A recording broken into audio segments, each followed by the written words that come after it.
Does the moon affect our energies or the astral dimensions? Yes, it does. The moon affects our subtle energy flows and can increase our vivid dreams, lucid dreams, and astral experiences. It also opens up new communication pathways in the collective mind as it moves around the Earth. Now, our bodies are made of matter, and we stay on the surface of the planet due to the gravity of the Earth, but we're also subjected to the gravity of the moon and the sun. This is what causes the tides in the oceans. There are certain times of the month when the sun and the moon are pulling in the same direction or an opposing direction. That's when we get a new moon or a full moon. It's at these times when the gravity is strongest.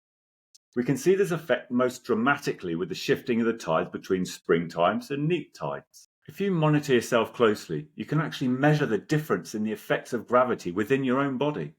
You can't feel the impact that the sun or the moon's gravity directly has on the material body, but you can notice the knock-on effects that it has in your subtle energy bodies or frameworks.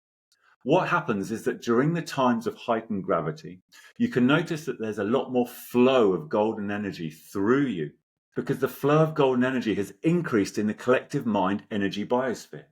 What you might feel is a lot of energy in the head area, for example, or you might get very vivid dreams or lucid dreams or even astral experiences. If you're into astral travel, this can be the perfect time to try out your exercises. But on the other hand, sometimes too much golden energy in the head area can be destabilizing. It can make you feel really uncomfortable and sometimes a bit sick or can even give you a headache. If that happens, then grounding exercises are in order to get rid of the excess energy through your root and feet chakras. Now let's go a bit further and talk about another effect of the moon on the astral planes and collective mind. The collective mind is a magnetic energy framework that surrounds the planet, and it's made of mind energy. It's actually attached to the magnetic field system of the Earth itself. And together we can call that the subtle energy biosphere. Now, the movement of the moon and its own magnetic field also impacts the subtle energy biosphere. It's not the same as gravity, but it creates all sorts of new connections in the collective mind that open and close as the moon goes around the Earth. These connections form through the magnetic loops that open up in the Earth's magnetic field. Now, to visualize this, think of the coronal loops on the surface of the sun. You know, those loops of fiery plasma that jump out of the surface. Now, that plasma is following the path of magnetic loops. Now, the sun's magnetic field system is very different to the Earth's, but that's what the magnetic loops look like. When those magnetic loops open up, then the collective mind energy jumps through those loops, which make it very much easier to travel about in the collective mind, and by association, the astral planes. If the collective mind opens up, then information can travel easier. That means that different forms of energy transfer become easier.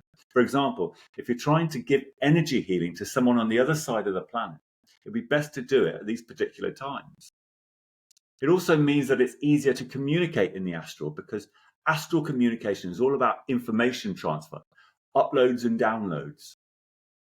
Now, if you're trying to time certain activities like astral travel or energy healing or telepathy experiments based on the moon's effects, then you want to think about the effects of gravity that increases the flow of energy around the planet, which carries communication.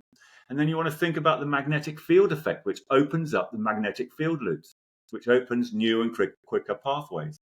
So if you figure out when these two effects converge together, then you'll be onto a winner. Now, it's not the same for every spot on the planet, but wherever you are, at certain times of the month, just before dawn, everything ramps right up and your experiences will go through the roof. Now, if there's more interest in this subject, I'll make another video at some point to go into it in more detail. And just to finish, I want to reiterate that astral experiences, while they're fun and fascinating, they're not the goal of life. We would always encourage people to learn about them, but don't get obsessed by them because you'll fall into the spiritual trap and fall off the path. The goal of life is self-realization, and that is the path that we need to stay on with laser focus. See you soon.